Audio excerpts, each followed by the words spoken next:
Hi అండి, పూరీలు ఎప్పుడు ఒకేలా కాకుండా డిఫరెంట్ గా కలర్ఫుల్ గా ఒక్కసారి ఇలా ట్రై చేయండి. నచ్చిన వాళ్ళు కూడా చాలా ఇష్టంగా అడుగు మేరీ పెట్టించుకుంటారండి. అంత సాఫ్ట్ గా అంత టేస్టీగా ఉంటాయి.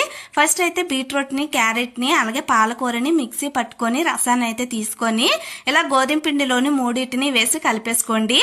దాని తర్వాత చపాతీల్ని ఒక్కొక్క దాన్ని పెద్ద సైజులో చేసుకొని ఒకదానిపైన ఒకటి వేసేసుకొని దాని తర్వాత వీడియోలో చూపిస్తున్న విధంగా ఇలా రోల్ చేసుకోవడమేనండి. ఇలా రోల్ చేసుకున్న రోల్ ని చిన్న చిన్న పీసెస్ గా కట్ చేసుకొని మళ్ళీ ఆ రోల్స్ ని చపాతీ మొదలగా అయితే పామేసుకోవడమే. ఇలా అన్నిటిని ప్రిపేర్ చేసుకున్న తర్వాత వేడిగా మరుగుతున్న ఆయిల్ లో వేసుకుంటే ఇలా పొంగుతూ వస్తాయండి. చాలా సాఫ్టీగా ఉంటాయి, కలర్ఫుల్ గా ఉంటాయి. ఇవి ఇష్టం లేని వాళ్ళు కూడా చాలా ఇష్టంగా తింటారండి, అంత సాఫ్ట్ గా ఉంటాయి. మళ్ళీ మళ్ళీ అడిగి పెట్టించుకుంటారు. సో ఒక్కసారి ఇలా ట్రై చేయండి.